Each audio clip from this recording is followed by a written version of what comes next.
How you doing? Thought I'd do a bit of a tutorial today on removing and inspecting bottom bracket cups on your bicycle. So these little things that live in here on either side of the frame, they're basically bearings for the cranks. So yeah, mine's making a bit of a clicky noise, so I'm going to pull it apart and inspect it, clean it up.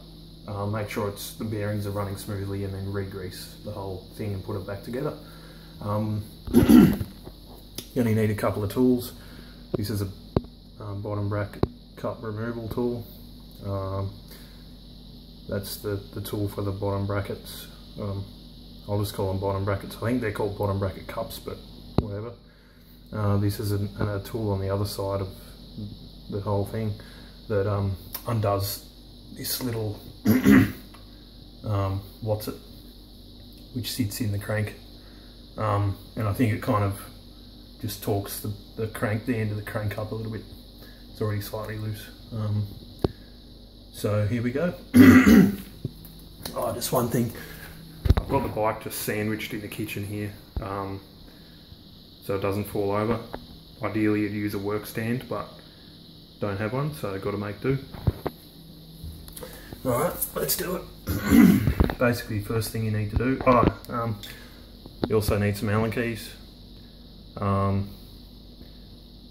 for these pinch bolts here, and some grease to re-grease the threads when you put the whole thing back together.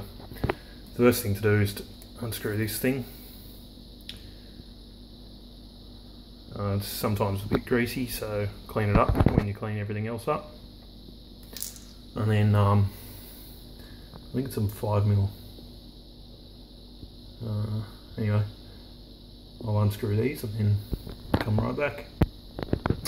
Alright, once you've got these loose, you don't actually need to pull them out all the way.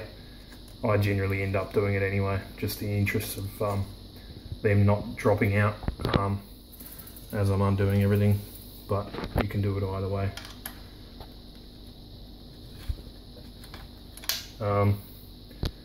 There's a little clip in here. You might need a screwdriver to get that out, or a butter knife or something. So that's one other tool I forgot to mention, but you just need something that's thin enough to get in there to poke the little safety clamp up. I'll just come back to that. Alright. So this is your little screwdriver, just a little flat head. You can kind of remove that clamp.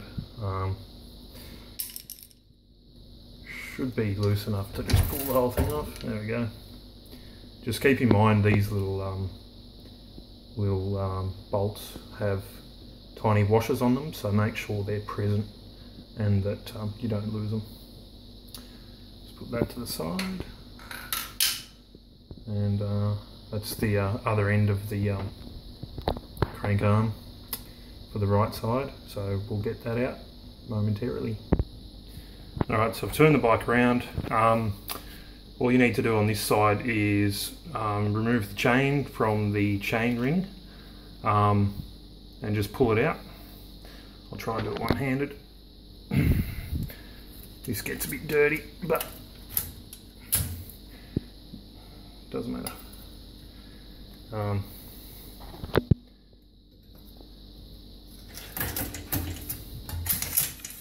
Just drop the chain down onto the frame there, and then you can just hopefully pull the whole chain ring assembly off.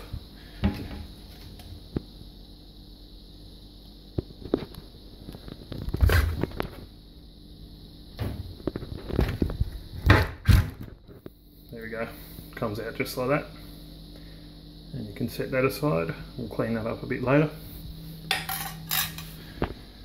So now you can see it's the same on the other side as well. There's a little bearing in there. Let's focus.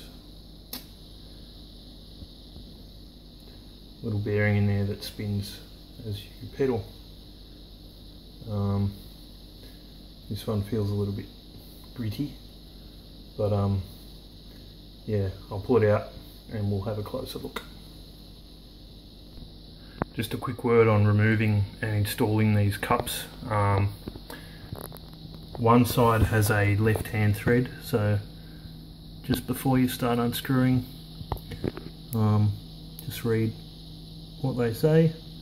So this one's the left-hand thread, so you tighten it by turning it left.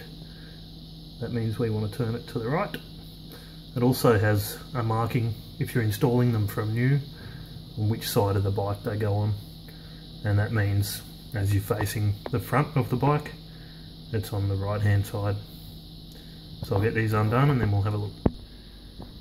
So I've got the tool attached to the cup, and I've then got a big Allen key, big Allen key attached to the tool. A quick hint is if these cups are caked on, sometimes they can go years without being changed, and they attract lots of dirt and dust and grit and mud and water, so they can be difficult to undo. So a good trick is to get a biggish ring spanner and attach it like so to the end of your Allen key, and then pretty close down to where the Allen key bends, you can get some extra advantage on this by using that to crank it down. Alright, we'll see how we go. Alright, this one was easy to crack because I only installed it a few months ago, a couple of weeks ago, whatever. Once you crack it, it's pretty easy to just turn it. Keep turning. Like I said, if you've got a press fit bottom bracket, the process is going to be, pardon me, too many potatoes. Process is going to be fairly different, and I'm sure there are some tutorials on YouTube. So look those up. Alright, so this is what it looks like. There's your little bearing there, and it threads into the frame here. You can see it might be a bit dark. Anyway, threads into there. So what we need to do now is determine whether the bearing is still serviceable. You can't grease these bearings because everything's kind of contained within it. They might be called cartridge bearings, I don't know. So if they're not working correctly, you basically need to chuck them in the recycling and buy a brand new set. This feels good. So it's just probably a matter of cleaning out these threads and reinstalling the whole thing.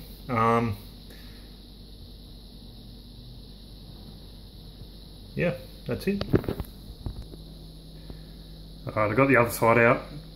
This side has a bit of a nylon spacer attached to it. That's normal. This side again feels fine. Like I said, they're fairly new. If you've got a really old bike, or you're not sure how much it's been serviced, I would personally replace these just as a matter of course, if I was opening it up anyway. They're fairly cheap, and you're going to have to reinstall them anyway after you take them out to inspect them. So that's just me personally. You may choose not to do that, but it's a little bit of security and it means you won't have to do it again for a while. Alright, let's get these cleaned up. You just need a rag basically to clean them up, and then you can re-grease them, put them back in. And don't forget to clean up the inside of your frame here. That can get quite mucky. So we'll do that and come back. Alright, once you've got it all cleaned up, the cups as well as the internals of the frame here, you can start greasing everything up.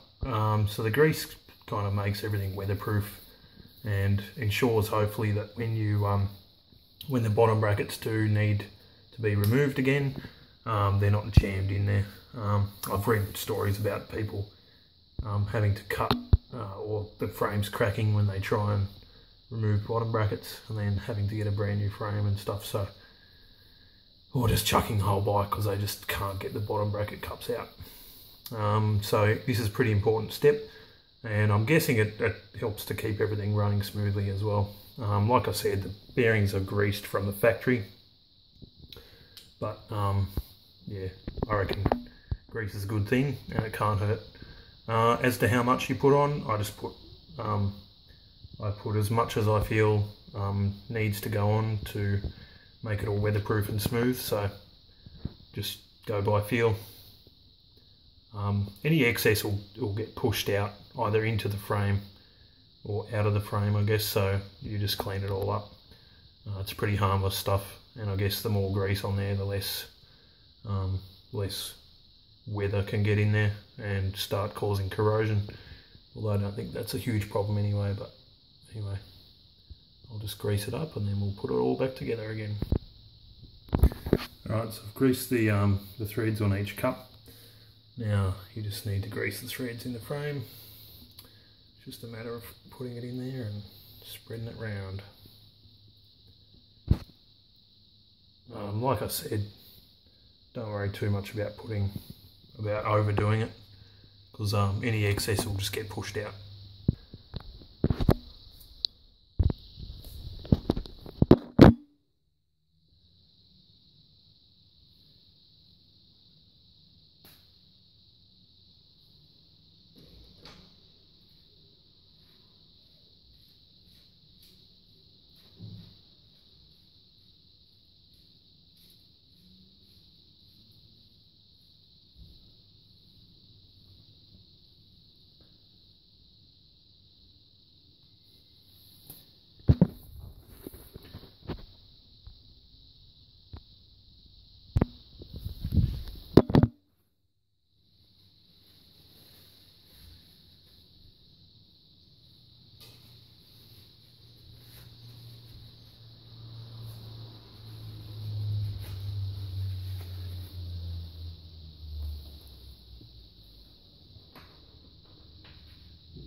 Alright, they're both in, both sides are in.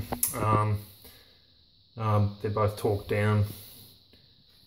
Before you put your chain ring on, just grab your chain and put it over there, so you don't have to take it off again once you realise you can't get your chain over the ring. And here we go.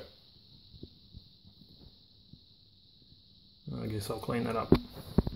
I'm actually not sure whether these splines should be greased, but I'll put a little bit of grease on them anyway, just in case.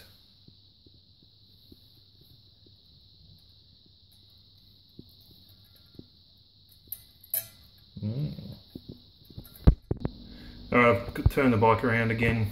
It's important important here that the chainring is pushed all the way through, otherwise you're going to get play in this axle here. It's also important to make sure that both cranks are facing in a different direction, so I guess 180 degrees away from each other. This is easily done. I used to use a spirit level and be very precise, but don't really do that anymore. I just eyeball it. You can do whatever you want, but yeah, doesn't have to be too precise. So I'll just put this on, and voila.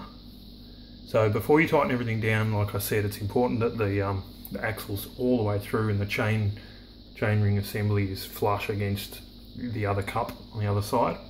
Otherwise you're going to get some play, which will introduce dirt and stuff back into the bottom bracket bearing. So, and just you'll lose efficiency.